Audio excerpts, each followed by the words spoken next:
What's good, YouTube? It's Justice I Used to Be Paying. Today I'm back with another video.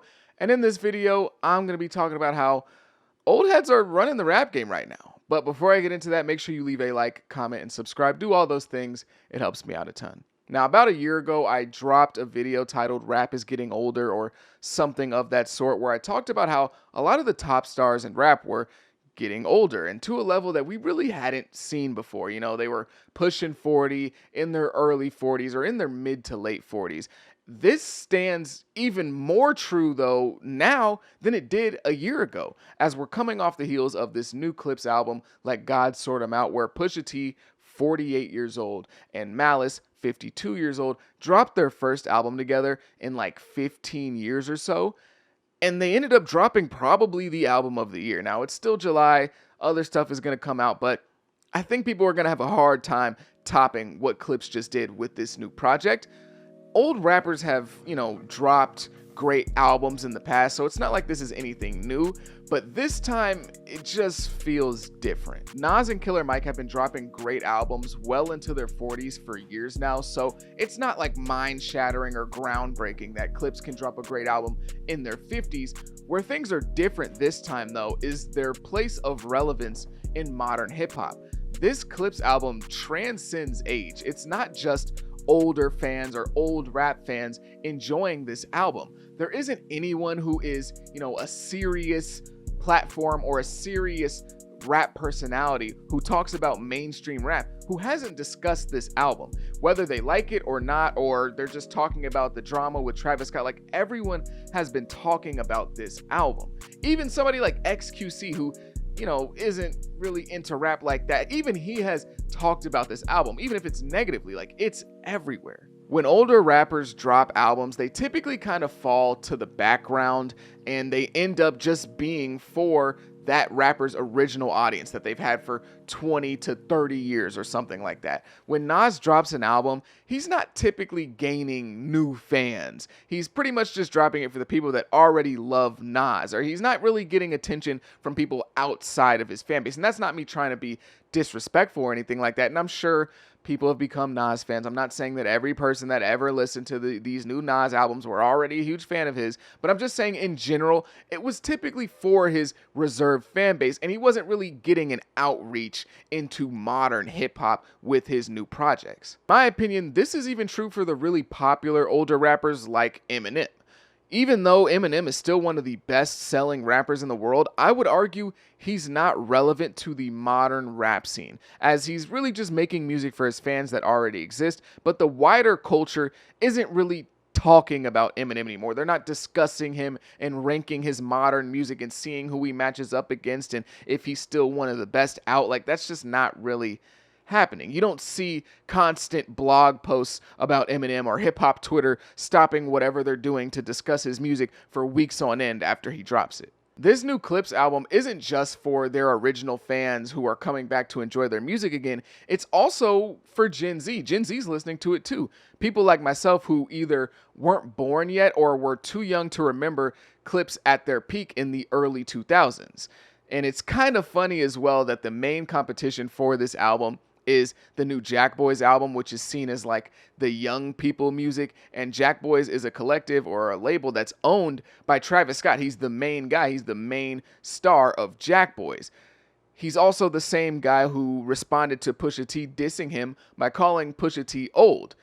And he's 34 years old. Now, that's not old in real life, but in rap, low-key, like 34 is kind of old, especially when you look at the type of music that Travis Scott makes, and he's considered, a part of this newer, modern era of rap. Kendrick Lamar is the hottest guy in rap right now. He's doing a stadium tour. He just headlined the Super Bowl halftime show. His last, year and a half have been one of the greatest runs we've ever seen in rap history. He is 38 years old. People like to make those jokes of, oh, he's pushing 40, but look, Kendrick is really pushing 40. Like, it's not a joke. And it's not just the people who have always been Kendrick fans supporting him and getting him as hot as he is right now. He is still actively gaining fans. He is attracting the younger audience, the younger fans, the teenage fans. Kendrick didn't reach 100 million monthly listeners on Spotify strictly from 40-year-old fathers of three on their way to Pop Warner games. The young people who spread trends on TikTok and speak about rap all day on social media, who were in elementary school at the start of Kendrick's career, are now listening too. Tyler, the Creator, just put out another album that seems to be taking over the scene. He's 34 years old, and it seems like he's just gaining more and more momentum as time goes on. His album is only going to count it's only going to count for like 4 days worth of numbers, but it seems to be on track to do like over 200K first week. I bring this up all the time, but Future is 41 years old. He's still rapping about drugs and toxic relationships. He has like 11 kids, bro. His oldest son is like 23 years old, and he's still rapping about the stuff he was rapping about 15 years ago.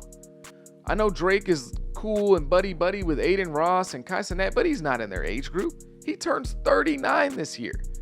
The idea that rap is a young man's game is still true, but not in the way that it used to be. Younger fans from like 15 to like 30 still determine what's in and like what's hot and what's cool.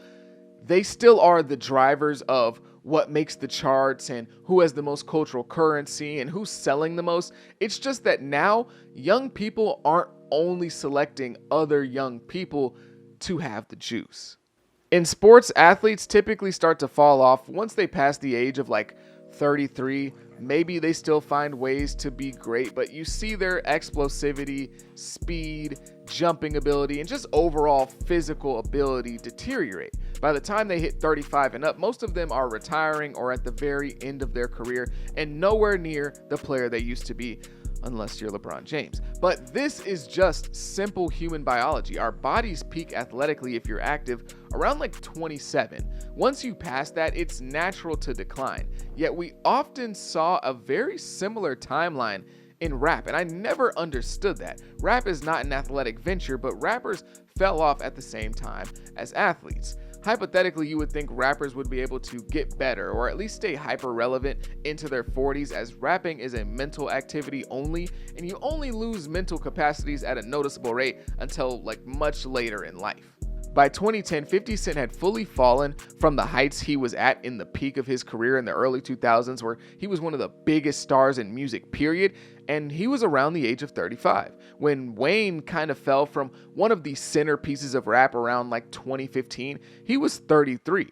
When T.I. cooled off from his nuclear early 2000s run, mid 2000s run, around like 2013, 2014, he was 33. It was a pretty natural occurrence for rappers to start a come down in their mid 30s. They might still be hot, but they weren't the guy they used to be at their peak numbers. And they're definitely not going to be going on the biggest runs of their career at age 38 like Kendrick, or start doing the best numbers of your career at 40 like Future.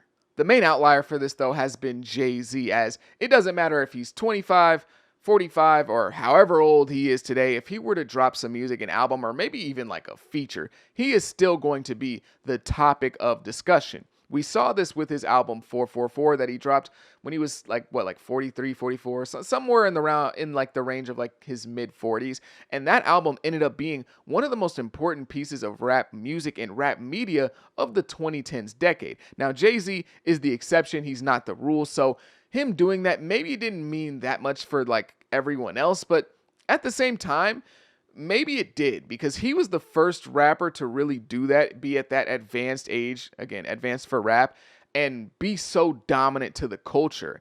And maybe he was the one that kind of opened the door for this to be a reality. And then Ye was literally not too far behind him, only being like a few years younger or something like that. And from 2016 onwards, Kanye was still a dominant figure despite being in his 40s. Rappers are sticking around a lot longer, and it's becoming seemingly a little bit more difficult for some of these younger rappers to break that glass ceiling and become these huge mainstream stars. Someone like Playboi Carti really just finally became a huge star. He was already a big name, a big star in rap, but he really did hit another level with this new album Music. Not to quote Swamp Izzo from the album, but that was really a true statement. And Playboi Carti either turns 29 or he turns 30 this year. There's conflicting reports about how old he is, but still, he is finally breaking through as a huge star while being 30 or pushing 30. There are still young stars in rap, don't get me wrong. NBA Youngboy is about to drop his album soon, and he's gonna go on an arena tour that will tear up the rap world,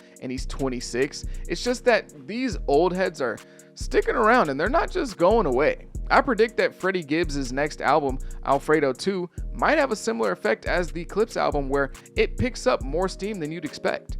What it looks like is happening here is that rappers are starting to peak much later into their career, or they're extending their longevity much further than we're used to seeing.